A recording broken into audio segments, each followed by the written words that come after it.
All right, thank you everyone for joining us for our monthly webinar series. Really appreciate you taking the time out of your busy days to join us to learn about some of our top commercial lines binding products over the past 3 or 4 months. Before we begin, I always like to go over a few housekeeping items. So we're using WebEx technology. For this call, everyone is on mute. So you're joined and you can hear us talking, but if you are connected via either your computer or phone, you will not be able to talk back to us. We will not hear you. To make the presentation full screen, what you want to do is your window's either in the kind of middle bottom left or middle bottom right of the screen. If you scroll your cursor to the top right corner of that, there should be 2 arrows pointing away from each other, and that should make the presentation full screen. So for questions, we're going to have a dedicated question and answer segment at the very end of the call. But if throughout the presentation you have an immediate question, please either enter into the question and answer section or the chat sections. We'll be monitoring that throughout the presentation, and if they're pertinent, we'll answer them right away. We will have trivia questions throughout the presentation. We'll have 2 this afternoon, so the first to answer either exactly correct or closest to after about 10 seconds will name the winner. And we'll have a $20 Amazon gift card given to that attendee. We have all your information from the registration of this presentation, so we will send it electronically to that email that you logged in or you registered with. Recording. So we are recording this. We are going to edit it and send it to you at a later date. It takes us a little bit of time to turn that around, so give us a week or 2 to edit that up, present the slides, and we'll follow up via email. We're going to try to keep this to about 30 to 35 minutes long. If we run long for any reason, you can go ahead and drop off at any point. Just know that we will be recording it, like I just said, and sending you a copy of that so you can listen to this on demand at a later time. So today we are going to focus on California-based risks. We are in California. Most of our customers, our retailers, are in California. If you have any risks that are located outside of California, we do have some market appetite outside of California, but the appetite could be different from what we're presenting today. So for detail about out-of-state risk, please contact our office and we'll be happy to provide you that detail.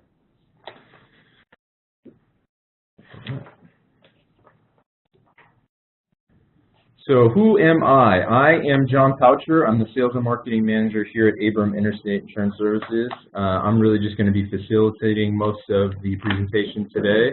I've been with Abram for almost 7 years now in total, and I've been in the insurance industry for 9 years. The expert today is Rebecca Knobloch. Rebecca. Hello, everyone. Thank you. I've been with Abram for just over 2 years. Started out in personal lines and quickly made a switch to commercial, which has been exciting. So I'm excited to bring some info to you today that hopefully helps you navigate kind of where we have a sweet spot. Basically grew up in insurance and have been here ever since, really running P&C for about the last 11, 12 years. Let's see. All right. So today, brief agenda, we're going to go over why to work with Abram Interstate, and then we're going to go over 3 of our top binding products we've found over the past 3 or 4 months that we've had our best success with. So it's going to be garage, lesser's risk, and restaurant. And we're going to finish up with a question and answer segment at the end. Again, we'll try to keep it to 30 to 35 minutes. Why partner with Abram Interstate? We're actually 22 years in business now. That's incorrect. I should fix that. We are privately held and operated. Our market focus is commercial, agribusiness, and personal lines. A brief history about us. We actually started as an ag agency only and grew into all the other lines that we write today. We have a friendly and energetic team. We're here to try and help and provide solutions to some problems that you might have. So we're going to get kicked off with garage. Rebecca. All right, so there's a plethora of this out there in the world, and we really like to see the general auto repair, glass repair and install shops, you know, the Jiffy Lube, oil and lube service, tune-ups, and body shops. Our markets don't really like the work on the high-value cars we've found, so we try and steer clear of those. Some of the coverages that we can offer range, of course, from the garage keepers, GL property. We can package it together or do monoline. There's coverage built in to cover the employees' tools on and off premise if they do any off-premise repairs. There's some extensions and endorsements that mainly Travelers provides that are really great coverages. They include some things like your EPLI, your data, since that's a big thing now, and the cyber coverage. So those are really great, and Travelers has been really competitive for us. Their appetite, well, our appetite, we'd like to see the risks that have been in business at least a couple of years. If there's, you know, experience and they are a new venture, we'll definitely take a look at those as well. Our TIV really runs around about 10 million per account and 5 mil per location. We really have to make a case for it if it's a clean risk, if we needed to go over those limits at all. We like to see that they've had continuous coverage. Taking on risks that cancel for non-pay or non-renewal for any reason just makes it a little bit more difficult. Doesn't mean we can't do it, just maybe higher premiums and such. We can look at risks that have incidental new tire sales. We don't really like anything with used tire sales or retreading. And also a really big point on any property, the buildings really need to be built within the past 30 years or have full updates to all of the utility systems. Also, we've seen a lot of submissions with motorcycle repair, and then also on the heavy vehicles over 20,000 gross vehicle weight. Those are things that really are not good for us. We don't have a market for those, and as well as the emergency response vehicles. Also boats and RVs just really aren't what we're looking for. Let's see. For your submission, it's really helpful to have fully completed accord applications. Of course, if you're unsure of some things, you can always give us a call and maybe we can figure out the best way to fill in your question. Also, we have a garage supplemental that is available on our website. Pretty easy to pull down. That'll be required for a submission. If it's not a new venture, we do require that 3 years lost runs be sent in. I know AmTrust has a strict rule on if we don't have lost runs, they won't even look at the account. So if we're looking to quote with multiple markets who the best is, that full submission really does help us out.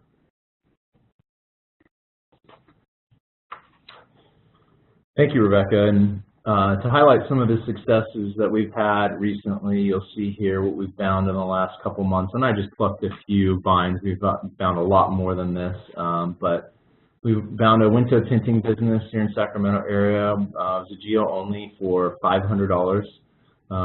It's very, very competitive. That's not a lot of commission, so there are others that have a little more meat on that bone. So some auto repair. This business was really just doing brakes and doing small tune-ups down in Orange County area. That was just property and commercial auto as a CPP, and it was $2,200. And then we also had one that was an auto repair. This was just general automotive repair, also in Orange County, with GL property and workers' comp for $3,800.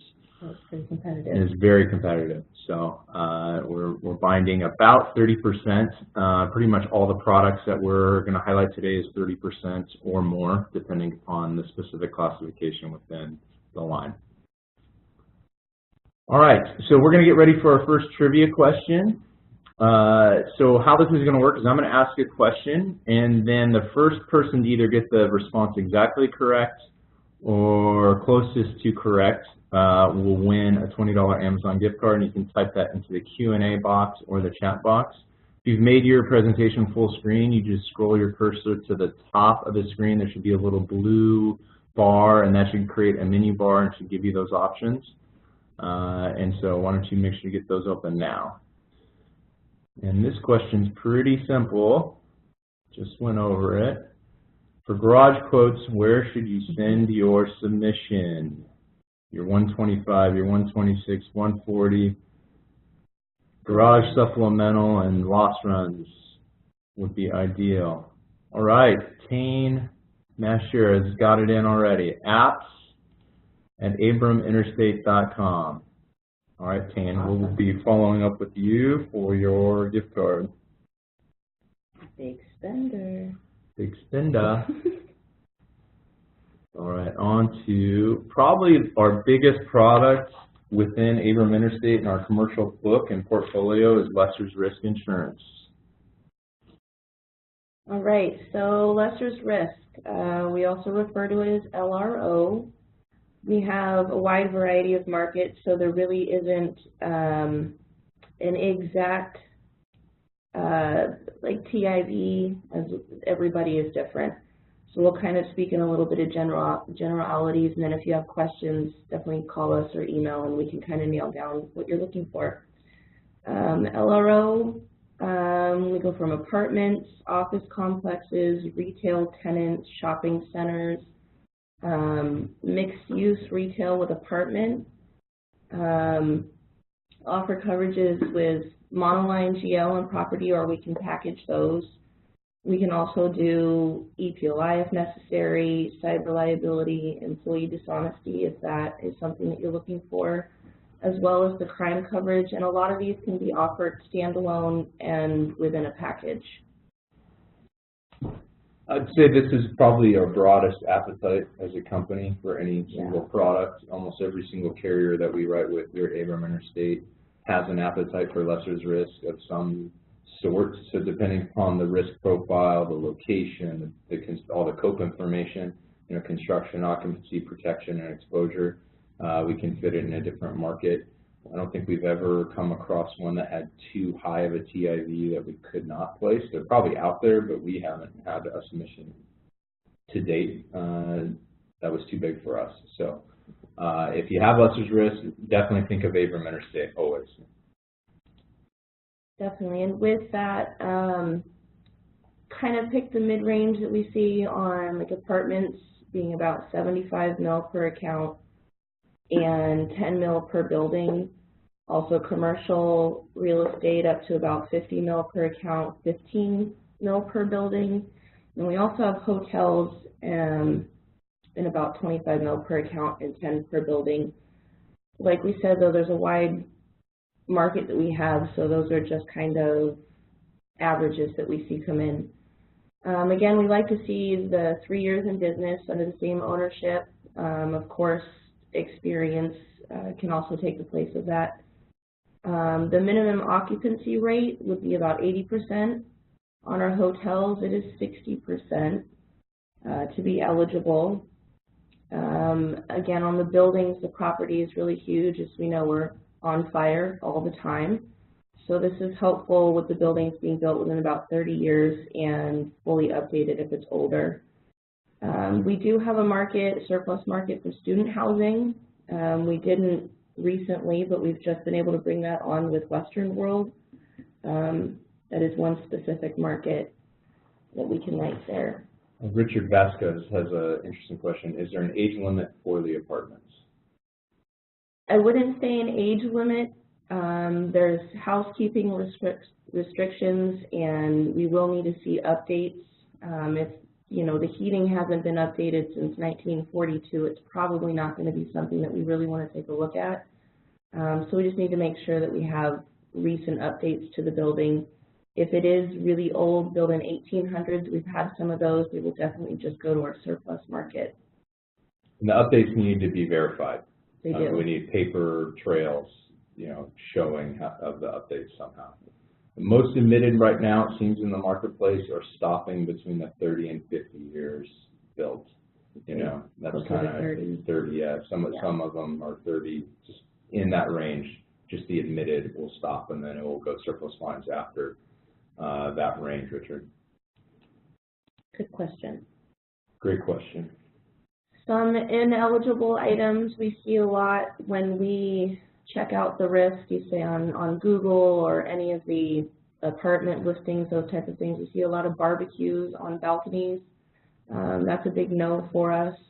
Again, we're always on fire, and that's just a huge liability. We don't really like the seasonal risks, so they need to be open more than 8 months out of the year.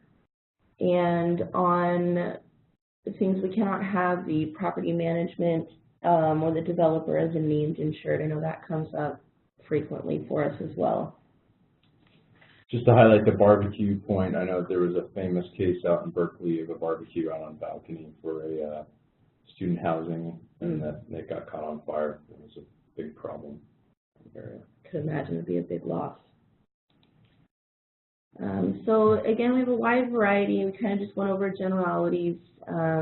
We definitely would need for the submission the completed accords, as much information as possible. It really helps, and it'll cut down on our turnaround time for you guys. The 3 years loss runs are required at binding, unless it's a new venture, and those will also be submitted to apps at Abram Interstate. Some more recent successes for us here. We had I believe it was about a 40-unit apartment building in Los Angeles, so CPP property NGL for $14,000. Then we also, another risk in Los Angeles, these are some bigger premium items, two separate warehouses, 2 different locations. One is 25,000 square feet and the other was 20,000 square feet. Again, CPP property NGL for $26,000. So definitely some good size risks out there that we have appetite for. And I also wanted to point out real quick, we've had a lot of non-renewals from other carriers where the tenants maybe aren't acceptable in their guidelines, one of which being woodworkers and cabinet makers. We can write those on a surplus basis. They just need to have the proper dust collection systems. And of course, we are non-cannabis related tenants across the board. Yeah, so that's a good point. So from an underwriting standpoint, we're obviously going to underwrite the building, but then we're also going to underwrite who occupies the building. We can pretty much accept anyone as long as there are risk mitigation, thought going on inside the business that's occupying the building. And dispensary, we can really take a look at anybody except for dispensaries. And what was the other one? Anything cannabis related. Anything cannabis related. Cannabis is just a problem currently. Any other types of business operations or occupancies we can consider. All right, time for our second trivia. Before we go on to that, I see another question.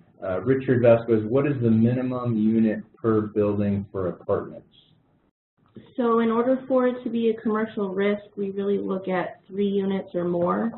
Other than that, we kind of kick it over to our personal lines department. But really 3 is the minimum that we look at. Well, usually almost 5, because, yeah. We've done some that are 3. Yeah, it's just kind of borderline depending on the risk. Depends on the risk. Our personal lines department can do up to 4. So on a dwelling fire basis, right. So depending upon the risk, what kind of coverage they want, we can coordinate between the commercial and personal lines team. Good question, Richard.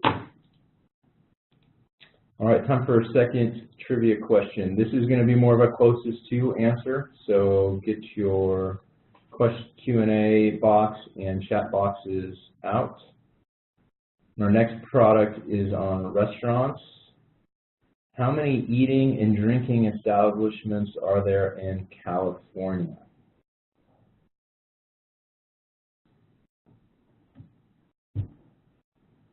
A lot. There are a lot. 10 million. Not quite 10 million. It's only 40 million people. It's just a handful. A lot. 100,000. Good answer, Karen. 80,000 would be 5. 4, 3, 2, 1. All right, all done. I think our winner is At the last second. Anita. Anita gets 80,000. And the answer is, I think she just put a decimal place for the wrong point. There's only 5 zeros. Oh, I see. Yeah. I see. You tricked me. There are 72,387 eating and drinking establishments in California, and this is according to the National Restaurant Association as of 2016. So this is Anita. Let me write that down.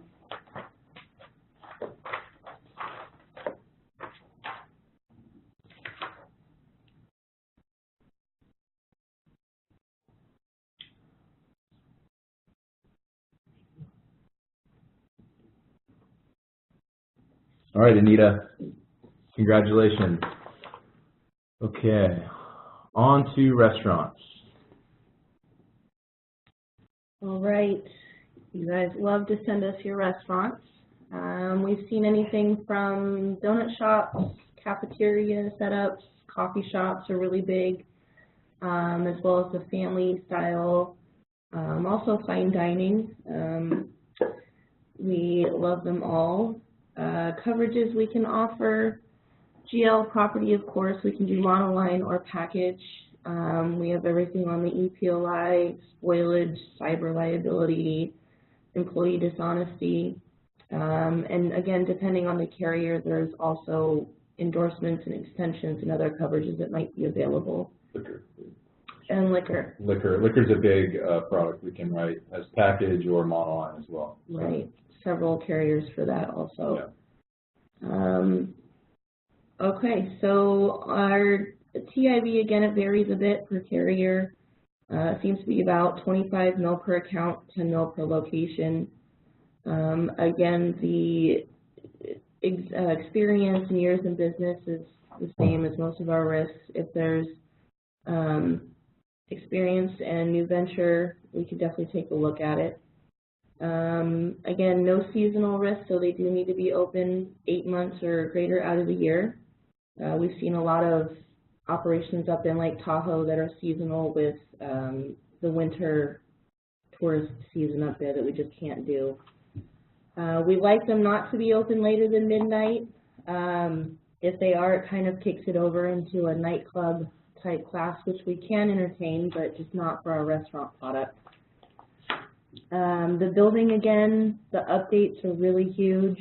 If we have a frame-built building, it must have sprinklers. We're not taking anything without. It's just not something we're looking for. If we've got restaurants that have liquor sales, we really like the employees to have the tips training or some other form of training that's provided. Also, it does give you a credit on your liquor liability if that's monoline or with a package. Some of the things that we don't like in our restaurant product that kind of went over the open past midnight, don't like the hookah operations, dance floors. If they have bar games like beer pong and those items, we just don't like those also.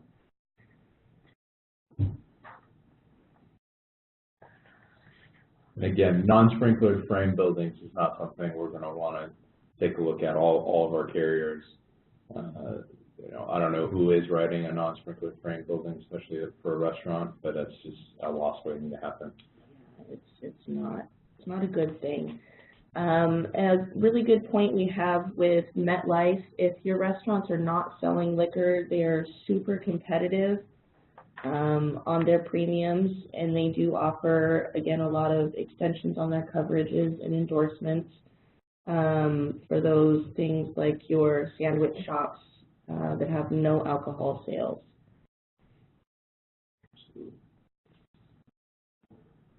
And another point, we do inspect all of our restaurant risks, whether the carrier handles it or if we have to go surplus, we will handle it. I know that's been a item of discussion recently, so just know that they will be inspected.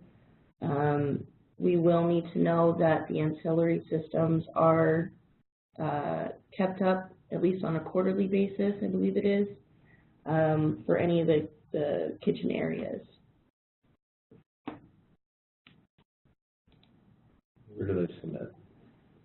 Again, to apps@abraminterstate.com, your completed Accord applications are wonderful. 3 years lost runs, unless of course they are a new venture. And then we'd be happy to take a look at it. What are some common items that are missing for all of these classes on the Accords that we should highlight to make sure that they gain this information from their insurance? What's really important, well, it's all important. Let me rephrase that. The things we ask for most and have to come back to are, your target premium on the risk, your true effective date.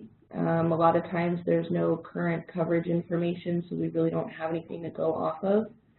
The Accord 140, the biggest chunk we see is that COPE information, the year built, square footage, update years, and those items.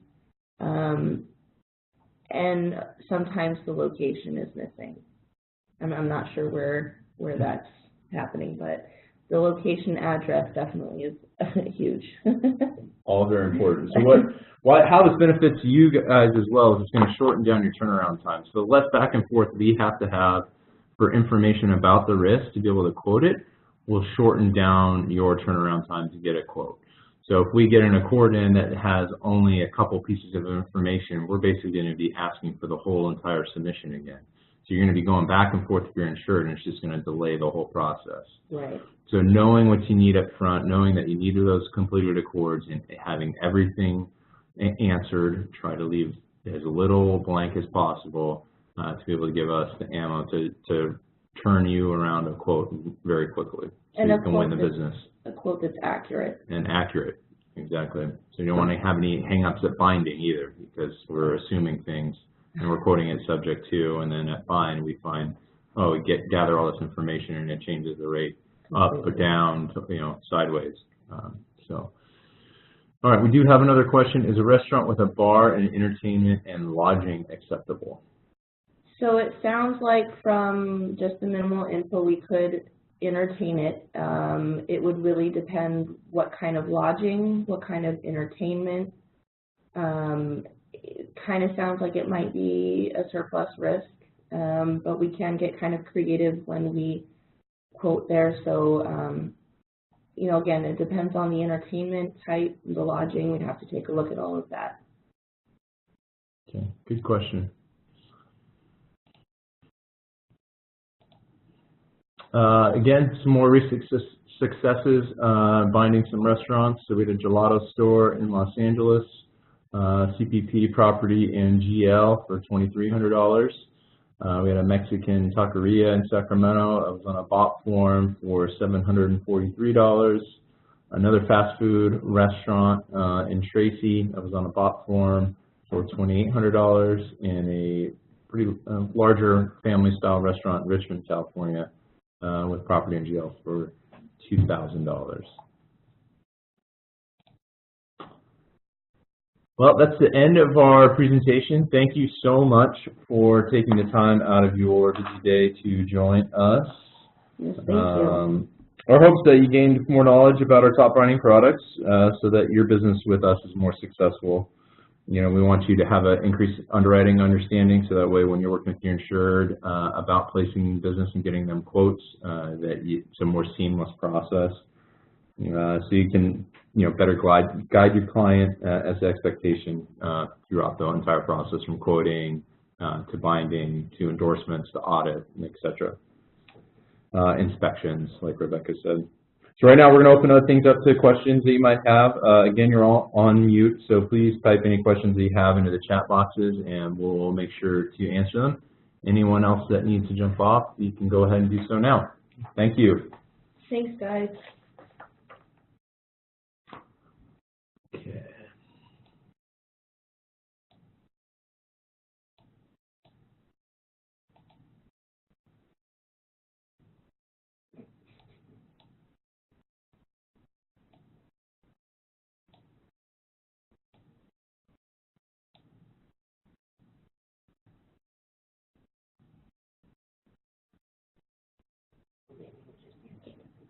Yeah, you did a good job of answering everything. That sounds good. I like you on that.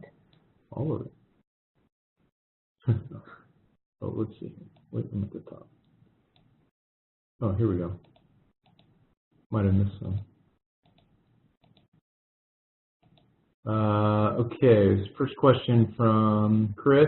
Assault and battery at policy limits. That's probably for the restaurant class, I would imagine. Is that on the liquor, maybe? Yeah, probably on the liquor. I would have to double check that one, since we have various markets. I think it depends on the market, Chris. Yeah. I think some offer it and some don't. But I'll definitely take a look. We have emails for people. Yeah, Chris, okay. You see his last name there. I will get you that information. Okay. Sorry, I missed the garage section. What are your target markets? Target markets, I'm not really sure. We have lots of markets to write garage, so it depends upon the operations, the scale of the business, the receipts, you know, all kinds of factors will change where we put it. I mean, general automotive repair in terms of a market type, you know, is kind of where we're looking at. Tune-ups, brake changes, you know. Your oil and lube shop, oil glass and lube shop. shop, yeah. Glass repair, installation, yeah. How about wraps, Jeff? Oh, you mean like wrapping the car in those? What are those things called? I'm not even sure. It's a wrap. It's a kind of non-paint. Depending, it's kind of a harder to place. I think those have to go over for a referral and approval to the underwriter. I have not seen many recently, so we could definitely send it in and see what they say about it, or I can shoot an email and get you that information back. Betty Rinda asked about, do we write used auto dealers? We do not. We have, I think, a premises only, right? We can do premise only GL, but it will have no coverage for the vehicles. For the vehicles. So it's just their office. Yeah. Oh, sorry, Jeff. I don't know why you lost audio. Specialty repair shops, 4x4 lift kit installations. That would not be something that we're looking for. The basic general auto repair, nothing too specialty, no custom shops, and this would fit right in there.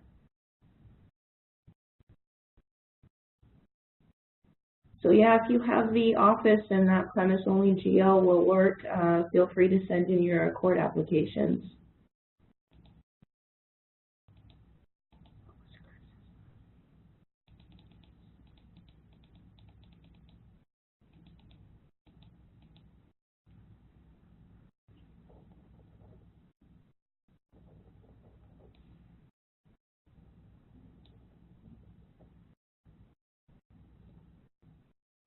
Go ahead, Betty, send that to apps, apps@abraminterstate.com.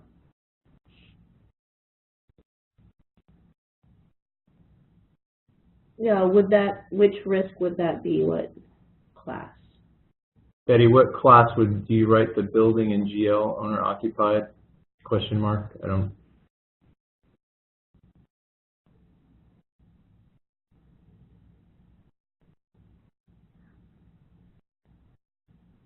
We can write owner occupied buildings, depending upon the type of business. Used auto dealer. Yeah, it would just be on a premise only basis, so it would just cover their office. If the GL. someone were to slip and fall there, it's really. I don't think we have property, do we? Yeah. I believe for the building. We can't write property for the building. Right, No. there'd be nothing for the vehicles. Yeah.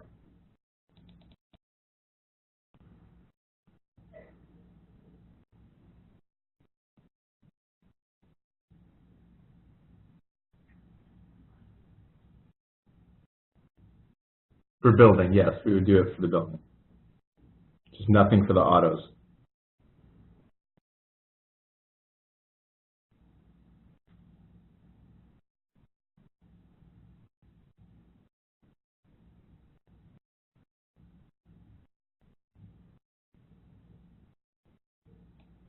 All right, I think that's all the questions we have. Let me look one more time, make sure I didn't miss any.